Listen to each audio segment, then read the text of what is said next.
Well, it's a pleasure to meet you both. Now, Beatles 64. My understanding is that it was George Harrison's widow, Olivia, who got the ball rolling with this project. Can you tell me about that? Well, we had worked with Olivia 13 years ago on the Living in the Material World, the George Harrison documentary that Martin Scorsese directed, David edited, and I was one of the producers on. But we weren't actually aware of the fact that Apple Corps had sent this footage that was shot in 1964 by David and Albert Maysles to Peter Jackson's company in New Zealand, Park Road Post Productions, and the sound portion of that company is Wingnut. And they went through like a 3-year process of restoring this footage with the idea that maybe they could, have a film made about this that would coincide with the 60th anniversary of the event. And then apparently Olivia said, well, David and Marty and Margaret are New Yorkers. It's a New York story. And David and Marty had both worked with Al Maysles. And we actually had worked with Al on 2 different projects, Shine a Light. Marty brought him in to shoot interviews for Shine a Light. And then another, a film that David and Marty co-directed, The 50-Year Argument. Albert came in and did interviews with writers. So we all had varying relationships with Al Maysles and obviously reverence for what he and his brother did and the kind of incredible films that they made. So it kind of was agreed that this would be a good team to tackle this subject. Now, you've both worked extensively with Martin Scorsese. Yourself as a former editor yourself, David. I'm wondering how hands-on Martin was with the editing process. In this film? In this film, yes. First of all, I'm not really a former editor. I'm still editing. Oh, right. I thought you'd moved on there to direct. No, I wouldn't say that. I love directing this film, but I'm an editor. I'd say that Marty was a creative producer on the film, and actually the most helpful part of the process was the beginning. We knew what the challenges were. It's a very well-known story. It's been told many times. And he was a great bouncing board. We talked quite a lot about what was possible. And he's bold. And he will shoot an impulse. And that's where his films come from. As I said, by vocation a film editor, I'm maybe not so bold. And I think I learned from him, sometimes you just got to shoot. And we essentially had a 1-year turnaround from when we opened the edit room, when we started shooting, to when we finished the film, which for us was very quick. So I would have waited a couple of years before I filmed any interviews. However, we did not have that luxury, and he gave me the confidence to do it. You have the vision, do it. Now, I will say, before the Ringo interview, he looked at me kind of amused and said, "You're the director." Direct. And then he would look at cuts. I wouldn't say he was involved in the editing in the sense that he was in the edit room, but he did look at cuts and he told me what he thought was working and what wasn't working. That must be intimidating. It's not. It's actually not intimidating. He loves editing. He loves talking about film, and we've been in that room together for over 20 years. The directing part is intimidating. The post-production part is something I'm more familiar, intimate, confident about.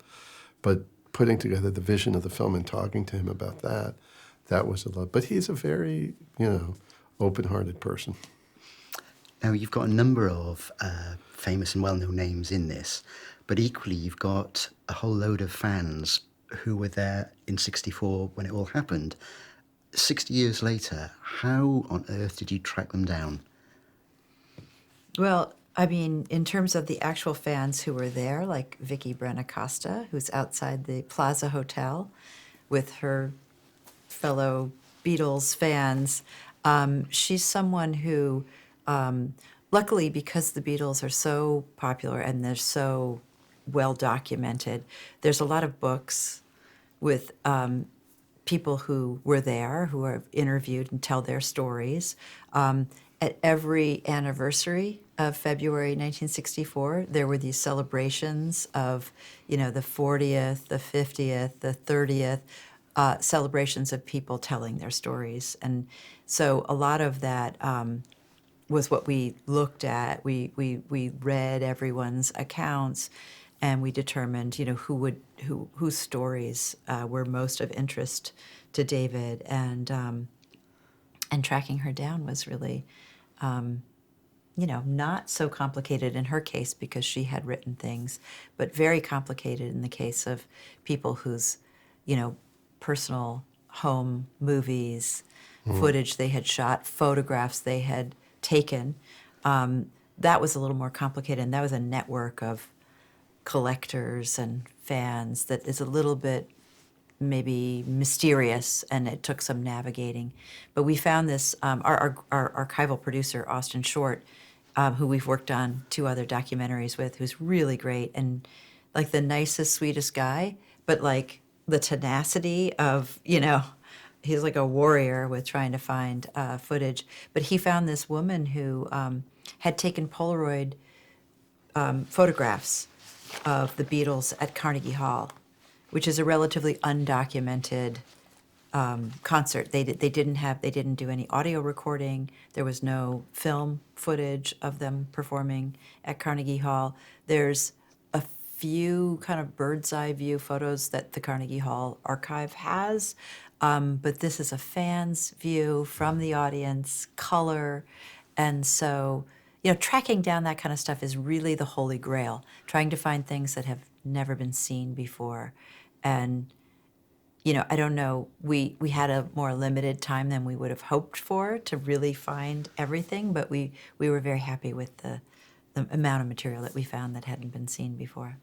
And then finally, can you tell me about that moment where you first showed the film to Ringo and Paul? That must be nerve-wracking. Well, we didn't. It wasn't done in person, so it was less nerve-wracking. It was they watched the film, and it was nerve-wracking in the sense that you want to please them. They're producers on the film, and it's their experience, and you don't want to misrepresent it in any way. But they're both very positive people. Sean Lennon, Olivia Harrison are also, in the same sort of way. It's not their experience, but they're heavily invested personally, emotionally in the story. So that it was a little nerve-wracking, but it was also, deeply gratifying, because they are very positive people, and what they had to say inevitably improved the film. What was their feedback on it? I mean, each one had a different take. One of the things I'd like to point out, Olivia Harrison, for instance, she's the one who suggested that we make a little bit more out of Little Richard and Pat Boone. That because all, including Marty, I mean, in a way that was his biggest contribution too. He lived through the era, and there's an just a inherent understanding of how different the world was. And Olivia's point was even radio stations were segregated, and there was black radio and there was white radio, and white kids were not supposed to listen to Little Richard. They were supposed to listen to Pat Boone, and in some way we had to incorporate that in the film. So by the time you get to Smokey Robinson talking about Motown and the relationship between the Beatles and Motown, which was this beautiful interchange that here the Beatles record a slew of Motown songs. It's the first time a Motown song is heard in the UK, is on the BBC radio. And then that Smokey covers a Beatles song and talking about the context of the music, of how he couldn't even use the toilet, or he got shot, threatened. He could have gotten shot, threatening with being shot by using the wrong toilet. On the one hand. On the other hand, he gave these fans a common love, which was the music, and that love worked to overcome segregation. It was beautiful.